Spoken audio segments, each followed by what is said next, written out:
Well, no, unfortunately.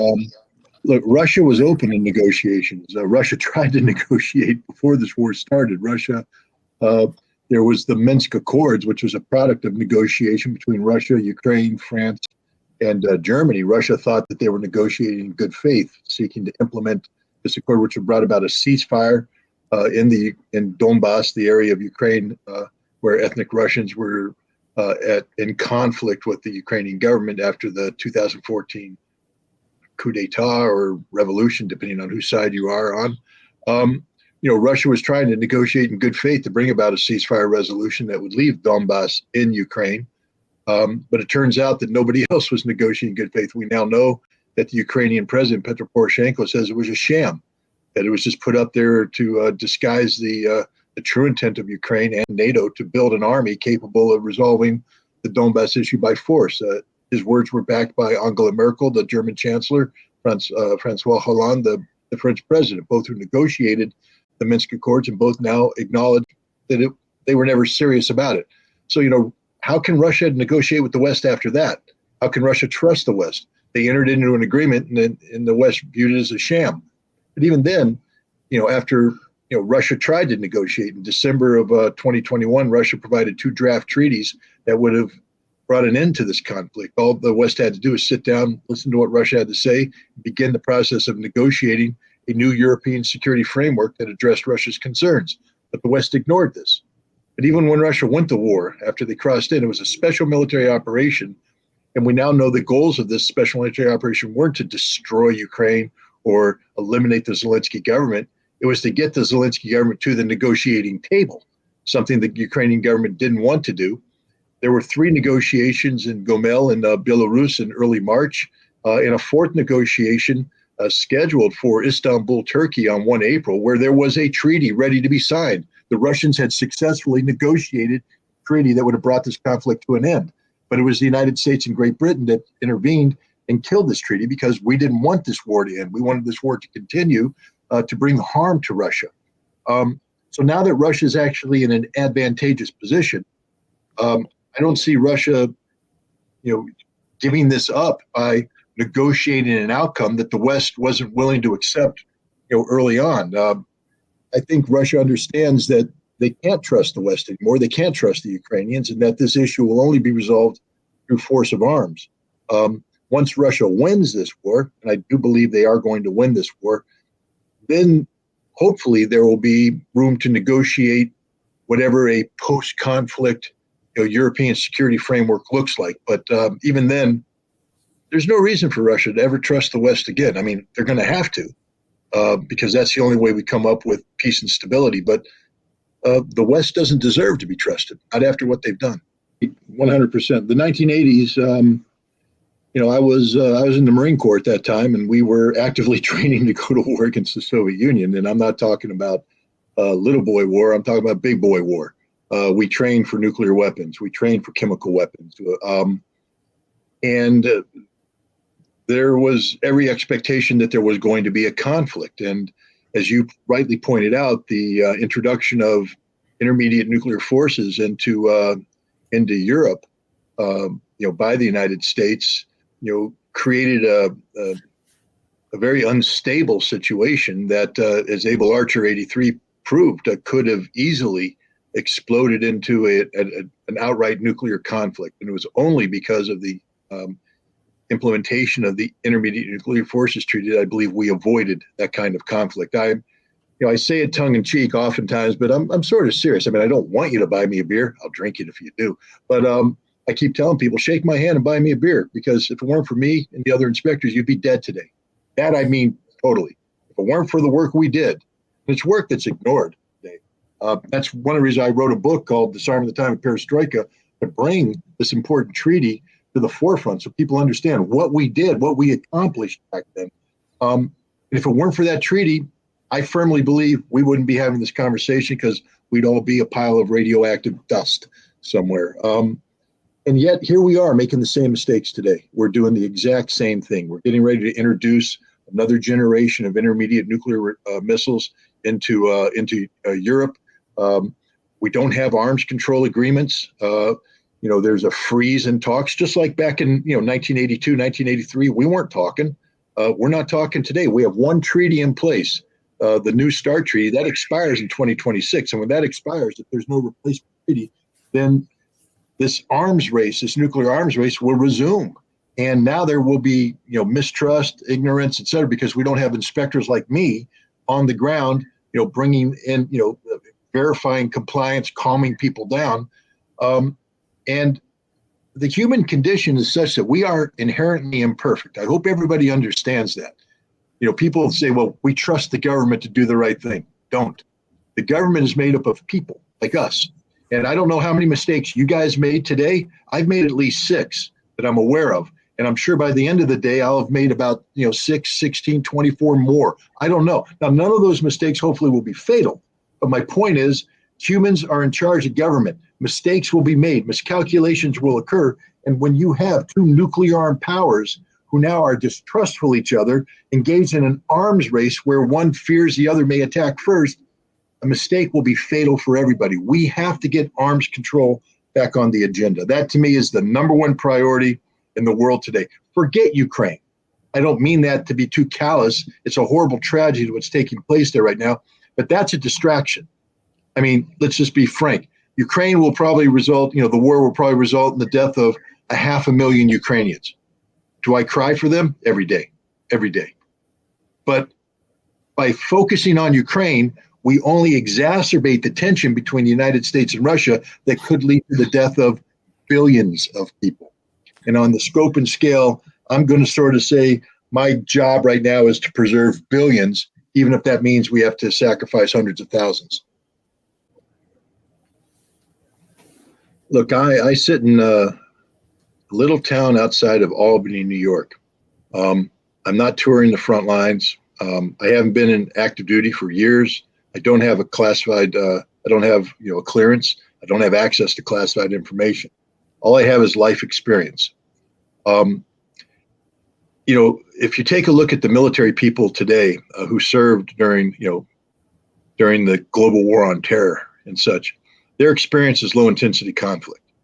They know counterinsurgency, they know counter guerrilla warfare, things like that. They don't know large scale ground conflict in Europe. I was trained in it. I came in the Marine Corps in the 1980s when we were transitioning from Vietnam War era thinking to this new concept called maneuver warfare.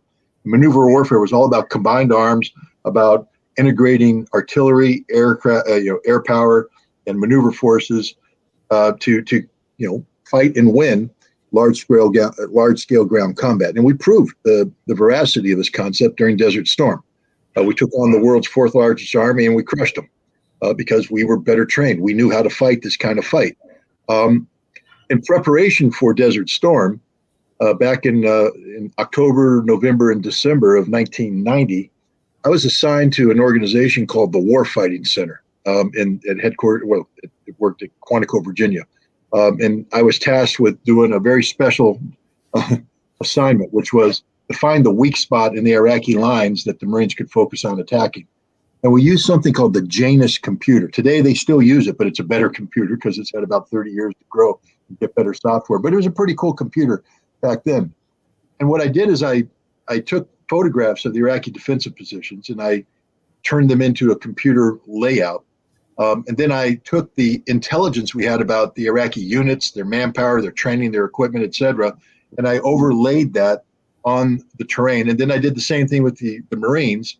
And we programmed in everything, the different weapon systems, the different logistical sustainability, the quality of command and control, could they communicate, et cetera, unit cohesion, morale. And then we would run these simulations. And, when you first did it, I remember the first time we did it, the Marines launched their attack in the computer and the Marines got defeated. And we're all sitting there going, that doesn't make any sense. Why would the Marines get beat this badly? We're pretty good at what we do. And then we went back and we took a look at all the different factors we calculated and we changed them, we adjusted them until we got as close to reality as possible, which showed the Marines were breaking. And the reason why I bring this up is I spent 3 months doing force-on-force analysis of the most minute level.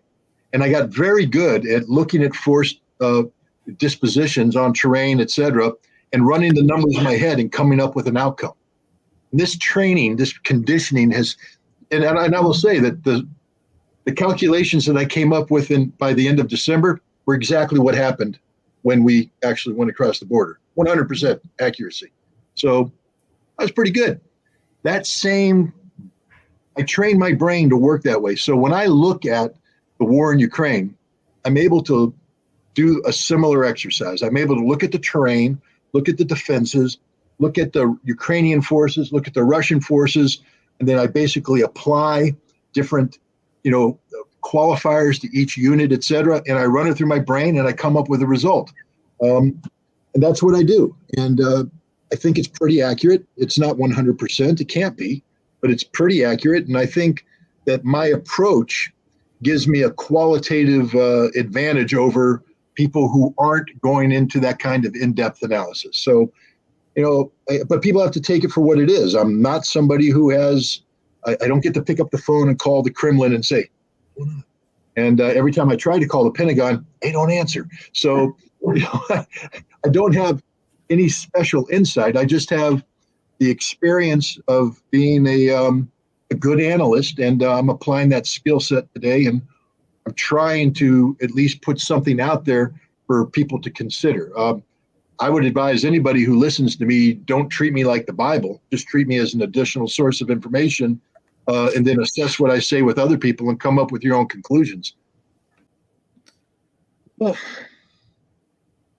anytime you have a conflict, it's very difficult to be neutral.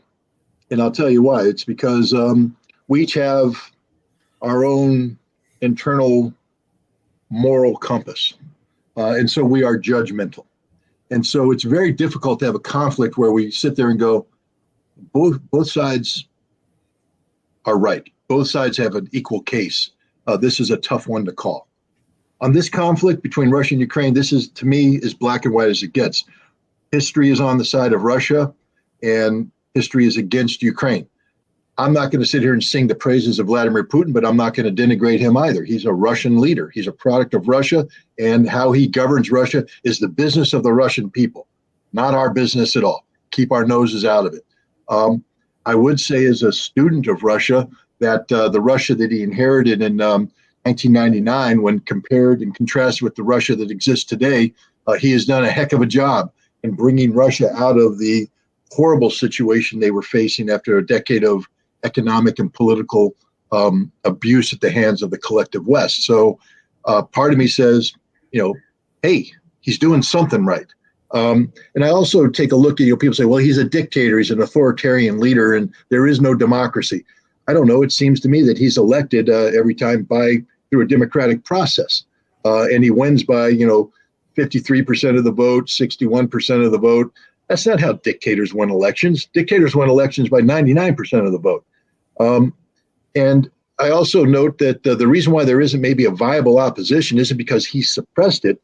It's because the viable opposition has been bought off by the CIA and MI6 in an effort to undermine Russian society. So I take a look at Russia and I give them a whole bunch of slack, because I'm saying, as imperfect as it is, the imperfections aren't because of a lack of effort on the part of Russia, but because of the work of the United States and others to undermine Russia. So I give Russia a little bit of a slack there. Then I look at the history. Right off the bat, I have problems with the government that in Ukraine that is beholden or promotes somebody like Stepan Bandera as a national hero. I don't know what your family backgrounds are, and it's none of my business, but I have family members who went across the beach in Normandy, were part of units that lost hundreds of men in combat against Nazi Germany. I'm one of these guys that believe that Nazi Germany was a bad thing, and that it was a good thing for us to defeat Nazi Germany, and that we should never, ever, ever allow the horrific ideology that was the core of Nazi Germany to resurrect itself. And yet that's happening in Ukraine today, where the Ukrainians have embraced this figure, Stepan Bandera, who fought side by side with the Nazis back in 1941. He's responsible for the deaths of 30 to 40,000 Jews in Babi Yar and elsewhere. His troops slaughtered 110,000 Polish civilians. They view the Russians as undermensch, subhumans, killed over 250,000 of Russian civilians.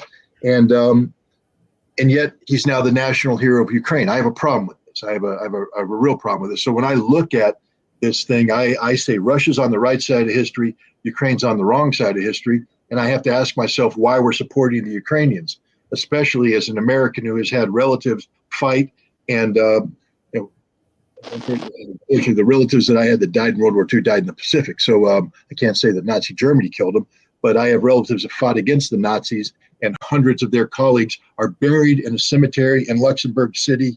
And I've visited that cemetery. I've seen their graves, understand what it means, mourn the lives of Americans who gave everything in the cause of defeating the scourge of Nazi ideology. And it sickens me today that U.S. taxpayer money is going to Ukraine and under, in supporting, giving some sort of solace and support to basically the progeny of Adolf Hitler. So I'm one of these guys. I'm not apologetic about it at all. When people say, "Are you pro-Russian on this?" Yeah, I'm pro-Russian as it gets on this. Now, I try not to let that color my analysis. I try to be very objective about the analysis. But if anybody asks me where my heart is, let there be no doubt. My heart is with Russia because Russia's on the right side of history, and Russians right now are fighting the same enemy that my uncle fought. And we forgot it. I just was at the World War II memorial. And you just look at the scope and scale of that conflict, the gold stars that represent the lives lost. And then the other thing I reflect on is all those lives lost in World War II, both in the Pacific and in Europe, the combat deaths in that total war that we fought. Ukraine has suffered a similar amount of dead in 1 year. So when people talk about this war, understand that Ukraine has lost the same number of men in 1 year of fighting that we lost, the United States, in the whole war on both against Germany and Japan. And that should help people understand the scope and scale of the violence that's taking place. We watch all the war movies. We all saw Saving Private Ryan and all these other movies. I don't know if you did, but I did. And they're very violent movies. And so we're like, oh my gosh, that was World War II, the level of violence. Wow. What's happening in Ukraine today is on that scale or greater. The level of violence, it exceeds that which was taking place during the darkest times of World War II in terms of artillery and armor and air power and explosive forces, etc. I don't think many Americans understand that. They seem to think that this is sort of a low-grade little war between, Russia and Ukrainians over there. It's not a big deal. This is a big-time war. General Cavoli, the commander of U.S. forces in Europe right now, said that what's happening in Ukraine was beyond the imagination of NATO. NATO, it's supposed to be training, to fight this kind of fight. He said NATO couldn't comprehend this. Therefore, NATO is not organized, trained, equipped, or ready to fight it. What Russia is doing with Ukraine right now is something that NATO can't do. Frankly speaking, it's something that we, the United States, can't do. Our military is not ready for that kind of fight.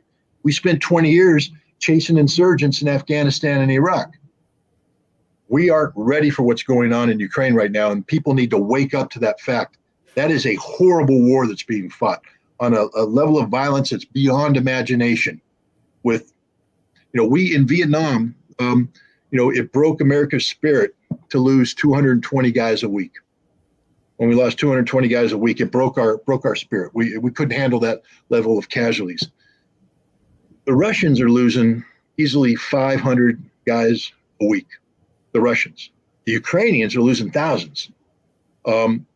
And just imagine what that does to those nations. Both those nations have populations smaller than the United States, and yet they're bringing bodies home, again, and numbers that the average American can't understand. This is a horrible war.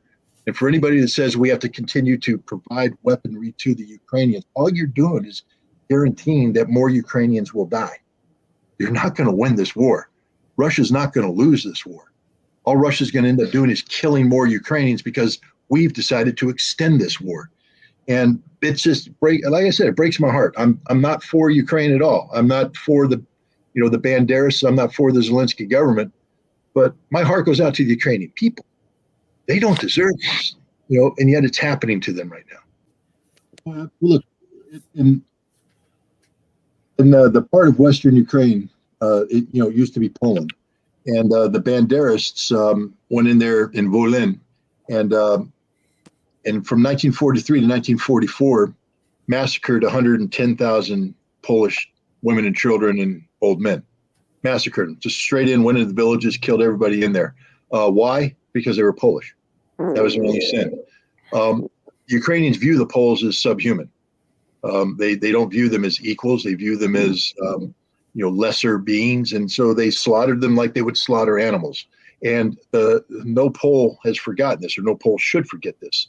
And the Polish government, even though it's anti-Russian, they have trouble with the Ukrainian government elevating the figure of Stepan Bandera to hero status, which he is right now. He's the hero of Ukraine. They sing songs in his praise. They have statues raised in his honor. And the Polish government is a little irritated about that. Well, you know who else should be too? The Israelis. I mean, right now, the Israeli government, again, it says it's against the Russian invasion. But my goodness, if you're the Israeli government, you don't understand who Stepan Bandera was, and they know exactly who he was. They know what his troops is. They pulled the trigger at Babi Yar. These Western Ukrainians were involved in some of the worst abuses against the Jews during the Holocaust period. And yet here's Ukraine elevated. People say, well, Zelensky's a Jew, therefore he couldn't possibly be, for Bandera. I don't want to get too, I got to be careful what I say because people misunderstand it. But, the biggest facilitators of Jewish deaths in the German concentration camps were capos. Those were the Jews that were working with the Germans to line the people up and get them moving and all this stuff.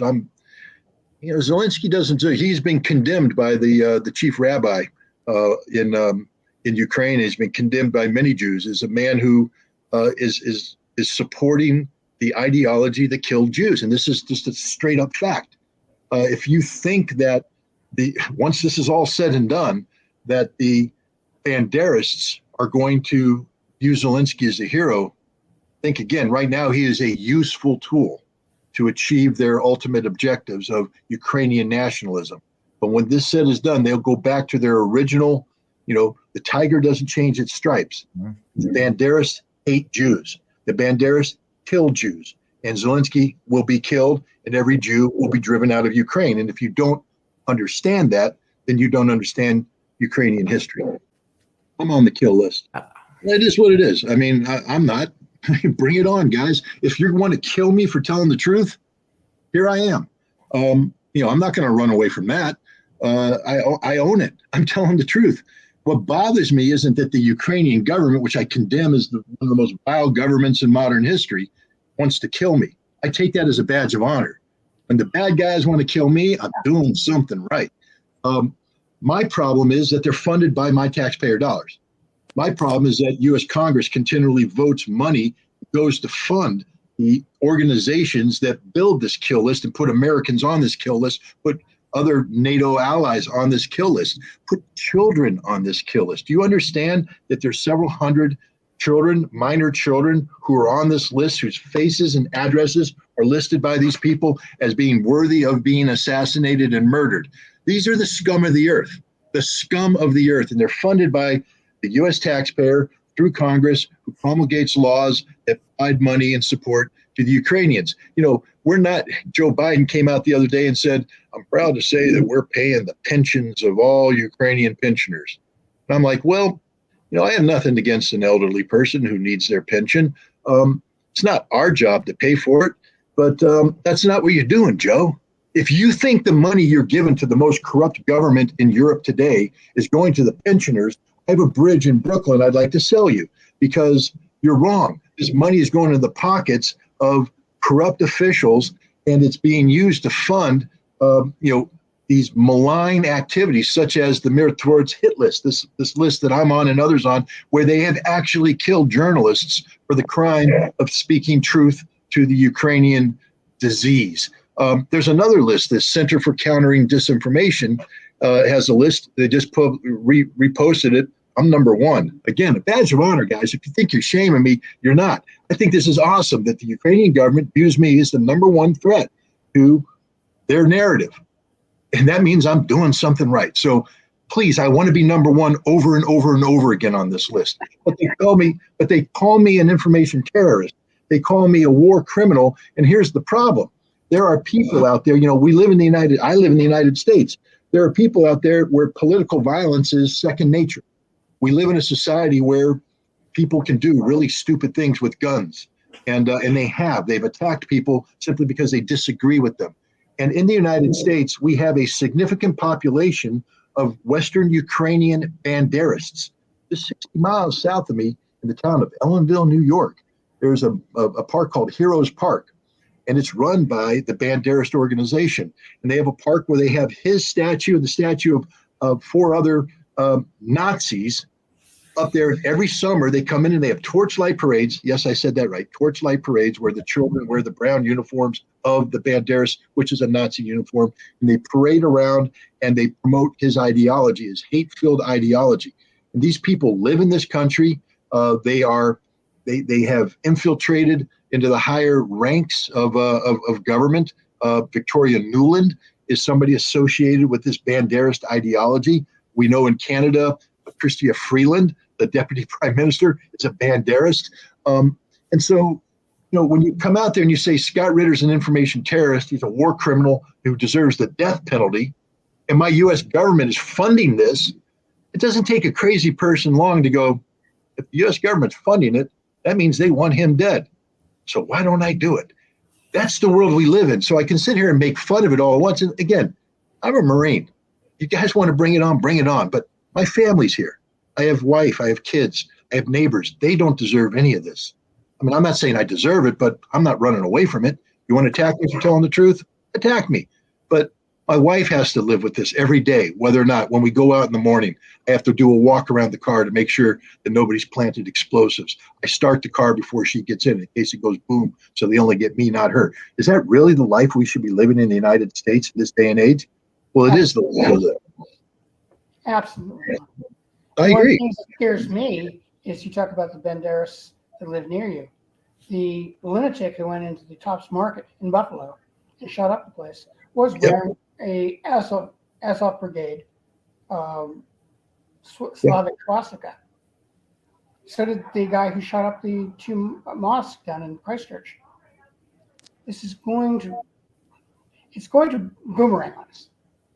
Look, when Congress, I mean, you guys do know that Congress invited Azov members into Congress last year. Hardcore Nazis. They didn't even bother to do a basic background check on the people they invited in. I mean, you had, representatives from Congress who are big LGBTQ supporters. They support this, they support that. And yet they brought in the wife of an Azov person who heads an organization which hunts down, persecutes, and murders LGBTQ people in Ukraine. Brought her in and said, "Oh, aren't you wonderful?"